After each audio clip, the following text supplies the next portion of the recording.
Welcome back to the Palace. This is Crown Vic.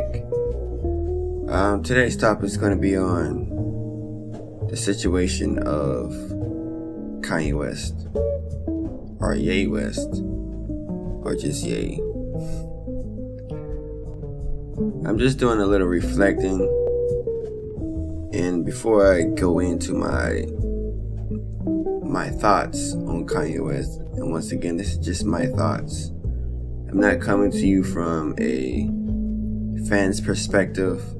I'm not coming to you from a hater's perspective. I'm just coming to you from someone who's been casually hearing about the recent happenings or activities of Kanye West.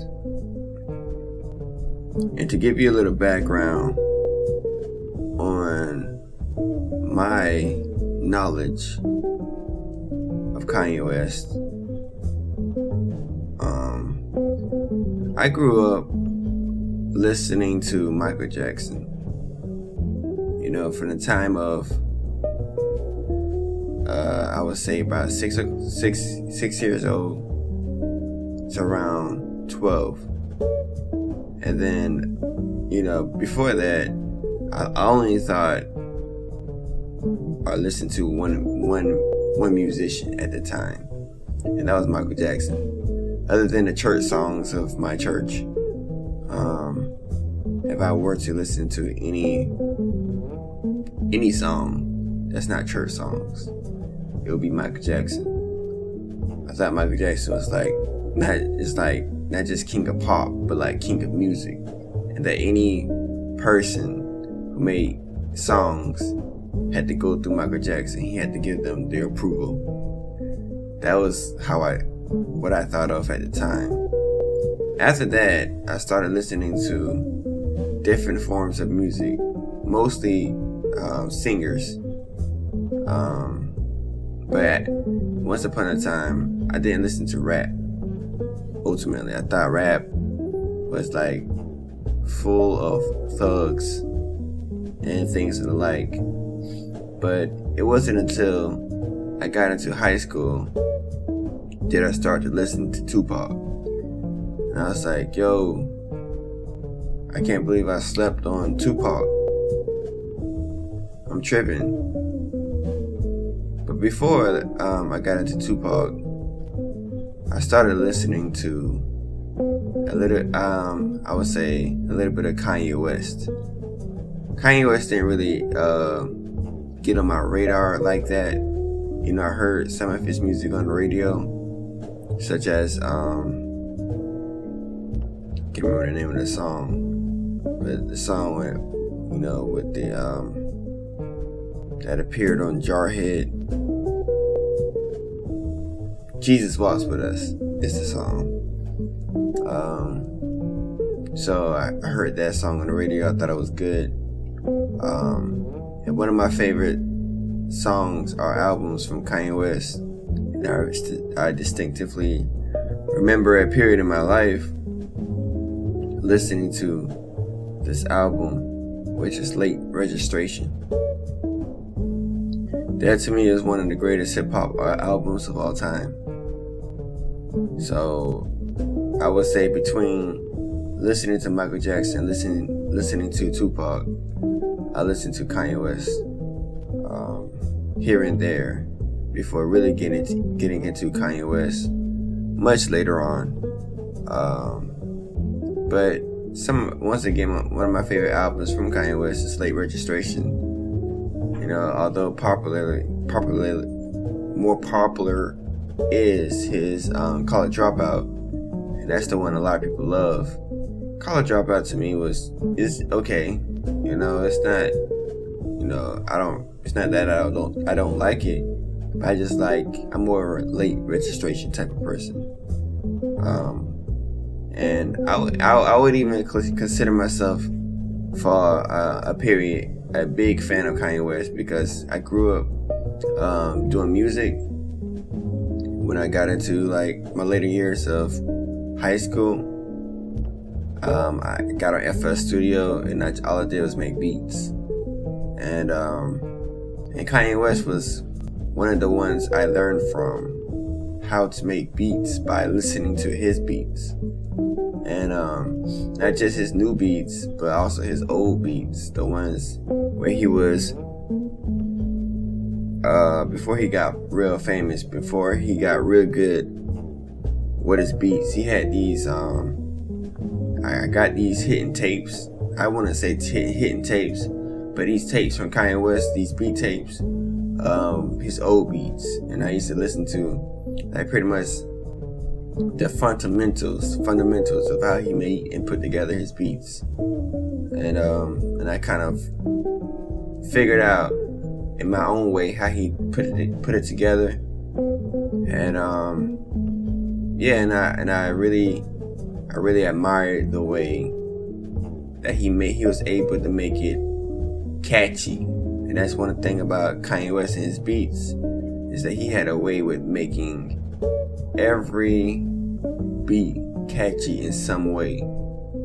So whereas some beats, it sounds plain and boring unless someone, is singing or rapping on it, he had a way with making his beats almost dance before the musician would add their take onto it.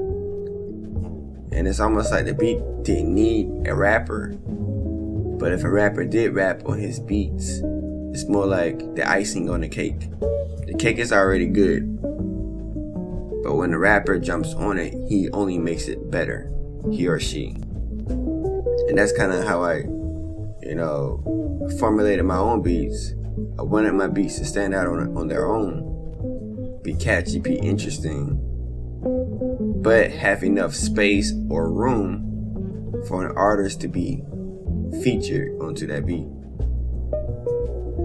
And so, going back to Kanye, and not just his beats, but his albums, I also admired him from a rapper's perspective. Me being a producer / rapper, I also like the way he made his he rapped on his beats, like Late Registration, for example. He made a lot of standout moments or standout lyrics to me, like that's still with me to this day, such as where he's on this one song, and like I said, I don't have the track list, and I'm just speaking off the top of my head. I don't have the track list in front of me, although I could just pull it up easy. But let me see. Late Registration track list.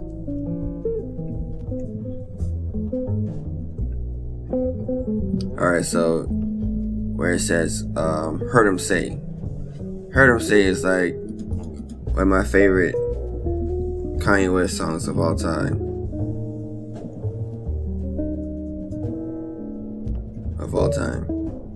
So he goes,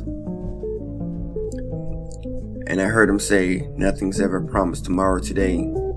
From the chai, like Tim, it's a harder way. So this is the name of love, like Robert say. Before you ask me to get a job today, can I get it? Can I at least get a raise on the minimum wage? And I know the government administers aids, so I guess we just pray like the minister say. And he goes on.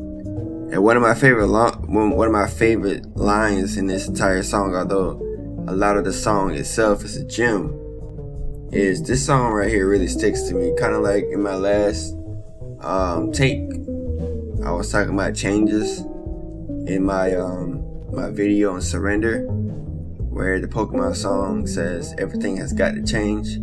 This kind of goes along with that in a sense. And he says right here, they say people in your life are seasons, and anything that happens is for a reason. Wow. I'm talking about memorable lines that stand the test of times. This is the Kanye West that I remember. This is the Kanye West that I admired as a musician, as a producer, where he drops these nuggets of wisdom in a thoughtful way that stand the test of time, that becomes timeless. It's not, how you say, it's not the shock value Kanye West of these days, where he says things to shock people. You know, kind of like that Pete Davidson line. It's not anything. So a lot of people say, you know, his later albums, such as, I can't remember the name of these albums off the top of my head. Let me look it up.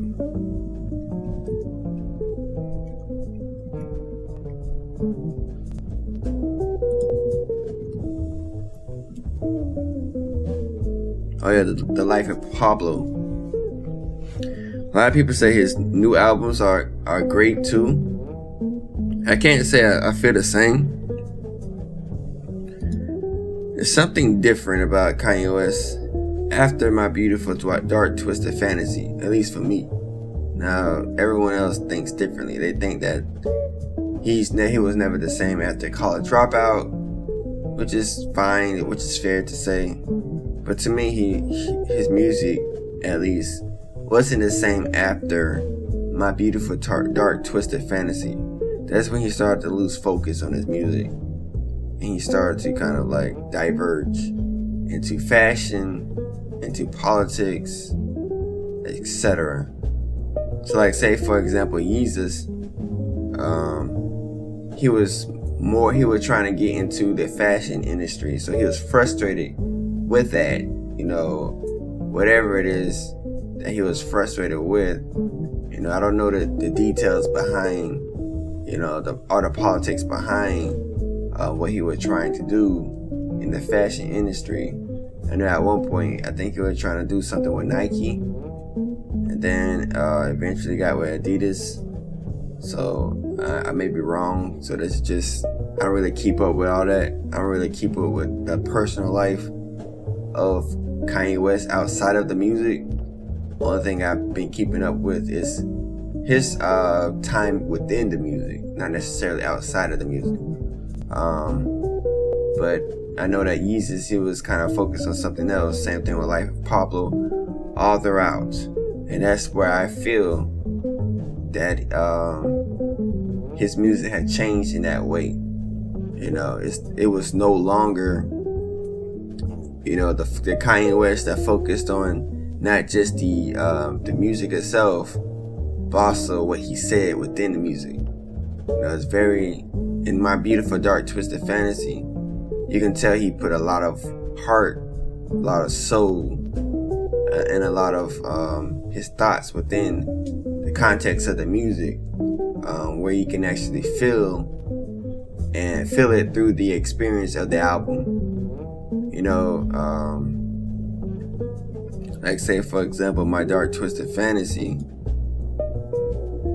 One of my favorite songs is Dark Fantasy. And he says his lyric in here. Let me get that. Dark Fantasy lyrics. One of my favorite lines in Kanye West, in Dark Fantasy, is, let me see.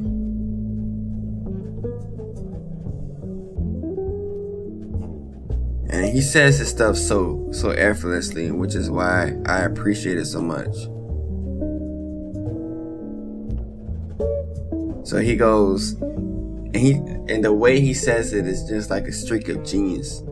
And it's so effortless. Like as a rapper, when I was growing up trying to rap, I used to try to rap like, a lot of people say they try to rap like Nas, like Biggie, you know, with the flow of Biggie Smalls, you know, like Nas and his cadence, maybe even his thoughtfulness.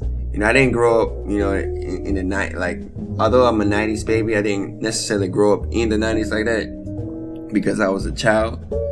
So a lot of people, they remember when Nas dropped his, you know, Illmatic. And so that was very memorable for a lot of people in that time. And that's where a lot of people got their rhymes and got their influence. I didn't grow up in that time period, so I can't really relate. So what I did grow up on was Kanye West. And not only did I try to make my beats like Kanye West, but I also tried to rap like Kanye West. I like the way he made things simple. And it's just very simple and it's easy to follow, but it's profound and deep when he needed it to be. It's all about tone shift dynamics. So, and my thing, and this is for another video, is my thing with Kendrick Lamar. Although he's like my favorite rapper now, his latest music, it just sounds one tone.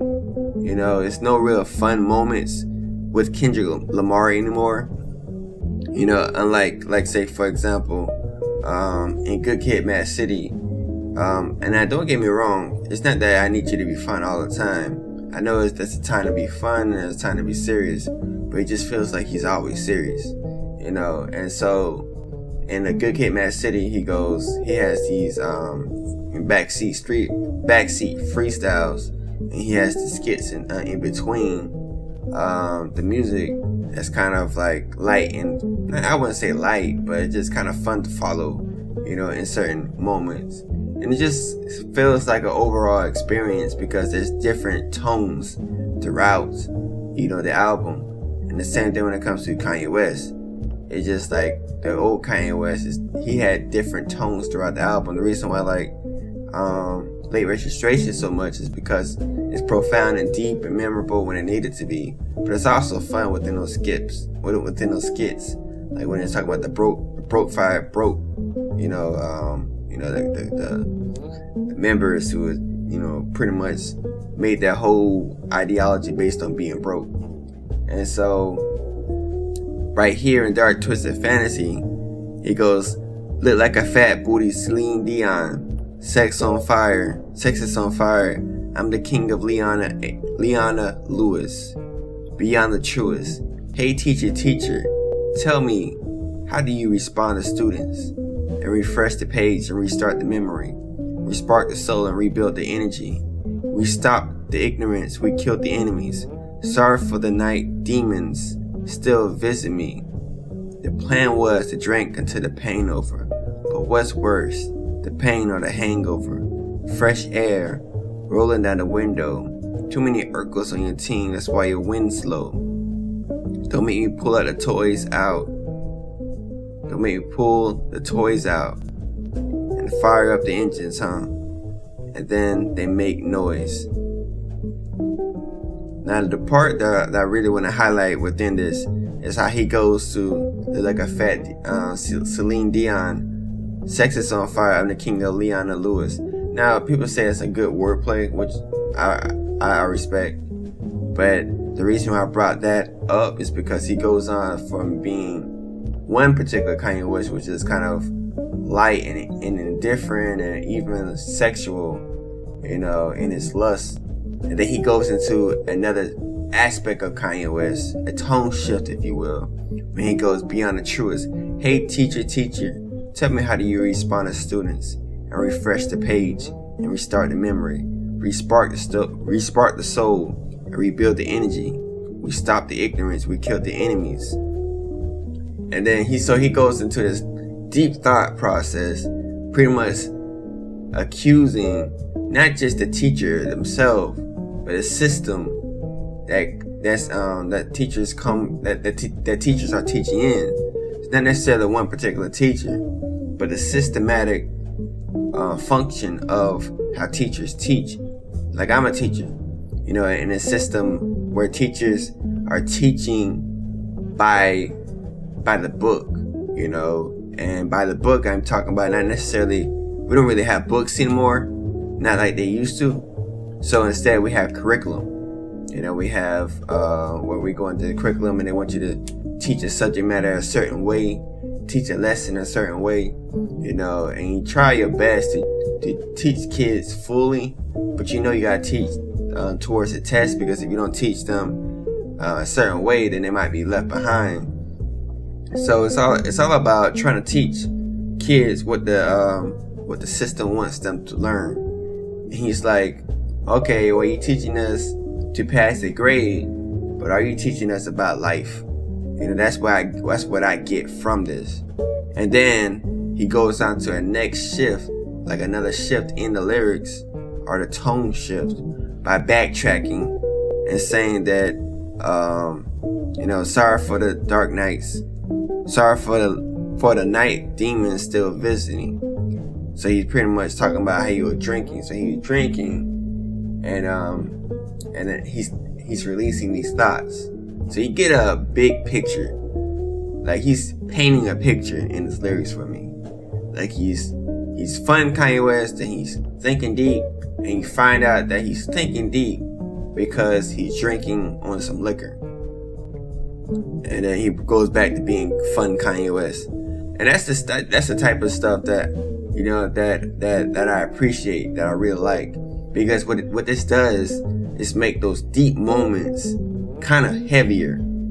It's almost like the saying less is more. And when you are able to give less, then the impact of what you gave is more. It impacts more.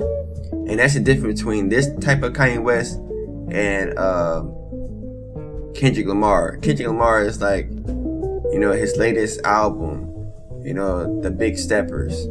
It's track after track after track after track of just deep. It just feels like there's no chance to take your breath within that album. And I know that some people appreciate that and they love that album, but it's just not something I can really get into. As a big Kendrick Lamar fan, it just wasn't for me. I appreciate it though. I appreciate the album. I think that it's very, it has its usage. And one could even say that you go to Kendrick Lamar for that deepness, but you go to another artist for this, that, and the other. But I feel like you shouldn't be that way. Like, you should be able to express different variations of yourself in your own music. And that's the makings of a great artist to me, is when you're able to have multiple tones of yourself, multiple truths of yourself. Because are you serious all the time, or is there moments of you where you are like fun? And I just like my aspect on it. So when I see this new Kanye West, and this music, when he's talking about, let's go to Life of Pablo real quick, and I'm gonna show you the difference. Life of Pablo.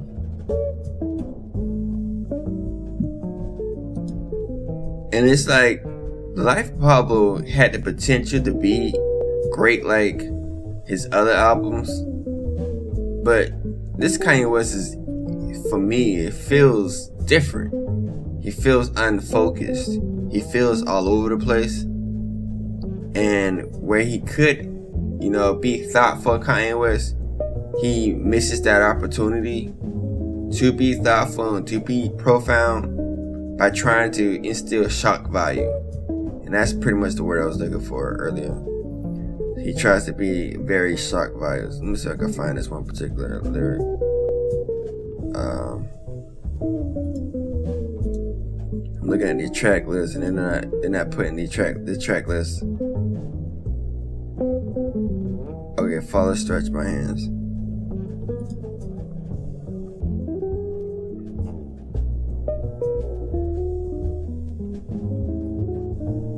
So, in Follow, Stretch My Hands, he goes, now if I just F this model and she just bleached her a-hole and I get bleached in my t-shirt, I'ma feel like an a-hole. I was high when I met her. We was down in Tribeca. She get under your skin if you let her. She get under your skin if you... I don't even want to talk about it. I don't even want to say nothing. Everybody gonna say something. I be worried they said nothing. Remind me where I know you from. She looking like she owe you some. And you know just what we want. I want to wake up with you in my... Now, what am I going to do with these lyrics? There is nothing for me to hold on to in these lyrics. You know, he's saying things for shock value. He's saying things because he has to rap. You know, he's like, alright, I gotta rap. So let me just put some words, you know, in this music so I can call it a rap. At this moment, he just kind of saying anything that might rhyme. He's just like grasping for some type of content that he no longer possesses because he's all over the place. You know, this Kanye West feels all over the place. Unlike his earlier albums, he felt more focused. He felt more hungry, you know, because like in not Dark Twisted Fantasy, but his Late Registration, or even his College Dropout, he has some very deep stuff, you know. But Late Registration, which is one of my personal favorite Kanye West albums, he has something to prove. You know, College Dropout, he had to prove himself the first time, which is great. But Late Registration, he had to prove himself again. He said, alright, I'm going to show you that I can do it again. And I'm going to do it again by giving you something that's very deep. You know, and deep and fun. And he even had Hey Mama on there, which is, you know, a tribute to his mama at the time. You know, and he's like spilling himself, you know, spilling his soul in the album, but in a thoughtful way. He's not spilling it that is cringy. He's spilling it so that it's relatable, that it's fun, and that it's deep when it needs to be. You know, and Dark Registration, he's making a comeback because after that whole Taylor Swift experience, he had to make some type of comeback. So he's like coming to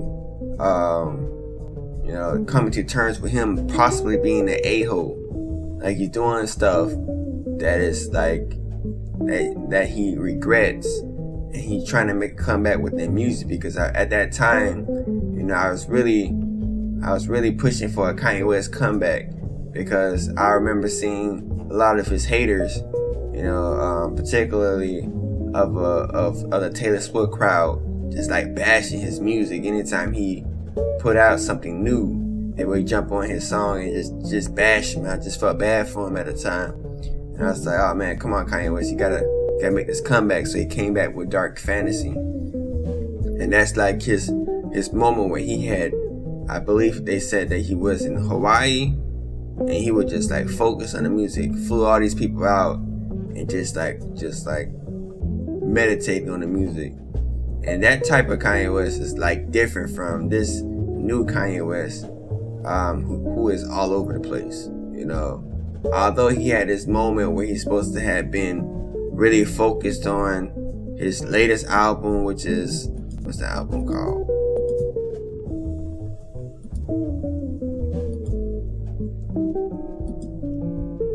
See, that's what I'm saying. Like, to me, his new albums are just forgettable to me. Anyone else might feel differently, but his new albums just like forgettable. Donda, his tribute to Donda West. Like, although he was focused on that album, just his lyrics say otherwise. You know, I don't know. Like, a lot of people love this album, and I respect that. But, and I only listened to one track off the album, and I've been listening to that on repeat for a couple months, and then I don't even listen to that anymore. And that was Praise God, because it's nothing to hold on to from Kanye. You know, it still feels like he's just saying anything. And that's my thoughts pretty much on Kanye West now. It's like, I feel like he's just grasping onto straws. His real passion is fashion, and even his fashion isn't really that special. You know, I appreciate where he comes from, and that's where ultimately I'm getting at. Like this new Kanye West who seems to be grasping at straws, is fundamentally, good at heart. I feel like he has good intentions, in how he moves through the world. I don't believe that he's manipulating people to feel bad for him. I don't believe he has some type of hidden agenda like a lot of politicians have, or a lot of business people have, where they try to manipulate the market, or politicians try to manipulate the masses or their voters so they can think a certain way. I don't think Kanye West really has anything to manipulate for. He's already a billionaire. He's already successful musically. He may not be the most popular musically, but his latest album, Donda, did pretty well when it came to streams and sales. So it's no real agenda that he needs to do. I guess the most thing that he might want to do is be at attention. I don't want to say the whole word, but he wants attention. But that's kind of like who Kanye West is at this point. He just goes on a platform so he can express himself. And although he has the right intentions, he doesn't really say much of anything that's profound anymore. It's like grasping at straws. At one point when he said stuff, it was very thoughtful. Like in his music, people come like seasons. They say that everything that happens is for a reason, something like that. But it was very profound once upon a time. Whereas now he just kind of trying to relate his life to the average person, which we can't relate to. Everybody ain't messing with models, Kanye West. It's great that you are. Go ahead and do you. But are you saying anything that's universal anymore? Universal and profound. And that makes that is thought-provoking. They say that in order to really relate to the masses, you gotta be vulnerable sometimes. You gotta be vulnerable in being your authentic self, speaking your truth. Speaking your truth in a thoughtful way, and saying something that you might feel destroys your ego, but it ends up being the most relatable thing that you ever said. And honestly, if you're talking about messing with models, that's not really destroying your ego. That's building up your ego. Oh, now he's a playboy in a model mansion. Incels not gonna relate to you, Kanye. Guys who not getting girls. Guys who are married, guys who are in a relationship that's committed. They're not gonna relate to that. But if you talk about sometimes these relationships are difficult, and sometimes I don't know if it's better to be single, but when I'm single, I want to be with someone else. I want to be with someone that I love. And that might be something that a lot of people can gravitate towards, and it's universal. And when he's talking about, today, I don't even know what his mission is. He's talking about free speech. But his free speech is tearing down other people. Whether it's tearing down Pete Davidson, whether it's tearing down Jewish people, whether it's tearing down George Floyd's family, it's just tearing down somebody. It's almost like he needs to tear down somebody to make himself relevant, and then hides behind the banner of free speech. I want to be a champion of free speech in one hand, while tearing down somebody else in another hand. To me, that's free speech, yeah, but are you using your free speech platform for good, or are you using your free speech platform for evil, for bad? Are you lifting people up, or are you tearing people down? And that's, my friends, is what I think that he needs to think about, because I can't really tell you what he's using his free speech forum for. A lot of his fans, and I say his fans, which I was a part of, but this man had lost me, because I can't tell you what his mission is. What is Kanye West's mission statement? Because free speech, to me, is just too vague. It's too vague of a term to use, because you could say anything under free speech. You could say, I'm gonna shoot up a school, and that would be free speech. You could say, I hate black people, I hate white people, I hate this type of people, and that would be free speech. So what do you define as good for free speech? Because if that person threatens to kill you, that'll be free speech. It'll be a threat, yes, but that'll be free speech. That person didn't physically harm you. It's just called death threats. People get them all the time, whether it's famous people or popular people. That's death threats. You're gonna arrest somebody off death threats, which some people are can be arrested off of, but that's still called free speech.